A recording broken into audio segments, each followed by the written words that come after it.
Hi guys, அனைவருக்கும் வணக்கம். எல்லோரும் எப்படி இருக்கிறீங்க? நல்லா இருக்கிறீங்களா? காலையிலே ஒரு முக்கியமான வேலைக்கு காலையிலே வந்துட்டேங்க.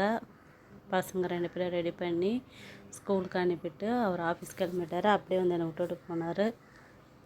முக்கியமான வேலை, அதனால் காலையிலே வந்து வெயில் உள்ளே என்ட்ரன்ஸ் ஆகலை. இனிமேட்டு தான் உள்ளே போகணும். வரும்போதே தண்ணிலாம் கொண்டு வந்துட்டேன். ஏன்னா வெயில் யாரையும் எதிர்பார்க்க முடியாது, அதனால் தண்ணிலாம் கொண்டு வந்துட்டேன்.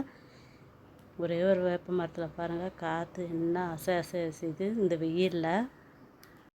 இது நடு ரோடுங்க. இந்த ரோட்டில் பார்த்தீங்கன்னா அங்கங்கே 1-2 மரம் தான் ஆகுது. இப்போ நான் ஒரு மரத்துக்கு கீழே வந்து நிழலுக்கு நின்றுருக்கிறேன். அவ்வளோதாங்க, வந்த வேலை முடிஞ்சிச்சு. மணி ஆயிடுச்சு. மணி 11:30 கிட்ட ஆயிடுச்சு. பாப்பா விட்ருவாங்க. பயந்துக்கினே இருந்தேன், என்னடா லேட் ஆகிடும், குழந்தைய விட்ருவாங்களேன்னு பயந்துக்கினே இருந்தேன். அந்த குழந்தைங்கள ஸ்கூலுக்கு அனுப்பிட்டு அந்த 1/2 ஹவர் 10 நிமிஷம் கேப்பில் போய் சேர்ற ஒரு தாய்மாரங்களுக்கும் அந்த வழி தெரியும். எப்படா அதை விட்ட ட்ரெயின் பிடிக்கிறது ஓடுவாங்க பாரு, அதுமாரி ஆட்டோ கிடச்சா போதும்னு ஏறிட்டாங்க. மணி ஆயிடுச்சு. ரொம்ப நாள் கழித்து தனியாக ஆட்டோவில் போகிறேன். எப்போவுமே என் பக்கம் 2 பில்லர் மாதிரி என் பசங்க வருங்க. இப்போ ஸ்கூலுக்கு அனுப்பிட்டு இங்கே தனியாக எதனா முக்கியமான வேலைக்கு வரும்போது என்னடா ஏதோ குறையுதேன்னு மாதிரி ஒரு ஃபீலிங்கோடு தான் போவேன். அது அவங்களுக்கு இருக்கிறவங்களுக்கு அது புரியும். எப்போவுமே 24 மணி கூடயே பாடி கார்டு மாதிரி இருந்துட்டு டக்குன்னு ஸ்கூலுக்கு எங்கன்னா விட்டுட்டு போகும்போது ஏதோ குறையிற மாதிரி மனசு ஃபீலிங்களோடு போகிற மாதிரி தான் எனக்கு இருக்குது. இதுவும் ஒரு வகையில் ஒரு சந்தோஷம் ஒரு வருத்தம் தான். இருக்கிறவங்க வந்து குழந்தைங்கள வந்து பத்திரமா பார்த்துக்கோங்க. ஏன்னா வந்து கண்ட இடத்துல குழந்தைங்கள நம்பி விட்டு போகாதீங்க. ஸ்கூலுன்னா பரவாயில்ல, வெளியெல்லாம் போகும்போது பாதுகாப்பாக நம்ம தான் இட்டு போகணும்.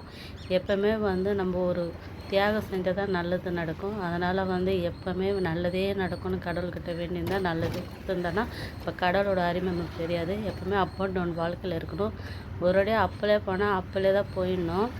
அப் அண்ட் டவுன் இருந்தால் தான் நம்மளுக்கு நல்லதுக்கு. அப்போ தான் கீழே விழுந்தா டக்குன்னு எழுந்திரிக்க முடியும். மேலேருந்து ரொம்ப மேலேருந்து கீழே விழுந்துட்டோம்னா நம்மளால் வாழ்க்கையில் அடிபட்டு எழுந்திரிக்க முடியாது. இப்போ நான் சொல்கிறதுல உண்மையாக இருந்தால் மறக்காமல் சேனலை லைக் பண்ணுங்கள், சப்ஸ்கிரைப் பண்ணுங்கள். நம்ம வீடியோவை தொடர்ந்து பாருங்கள். முடிஞ்சளவுக்கு என்னால் வீடியோ எடுத்து போடுறேன். நேரம் கிடைக்க மாட்டுது.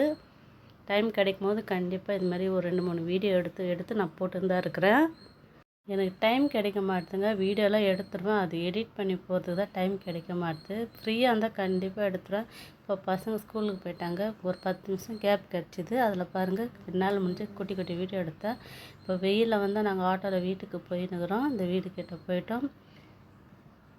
இது வந்து எங்கள் ஏரியாவில் இருக்கிற ஸ்கூலுங்க, மார்க்கெட்டு எல்லாம் வரிசையாக காட்டின்னு வரேன். எவ்வளோ பெரிய ஸ்கூல் பார்த்தீங்களா? மறக்காமல் சேனலை சப்ஸ்கிரைப் பண்ணுங்கள், லைக் பண்ணுங்கள். வீடியோ பிடிச்சிருந்தா லைக் பண்ணுங்கள். ஓகே, பாய்.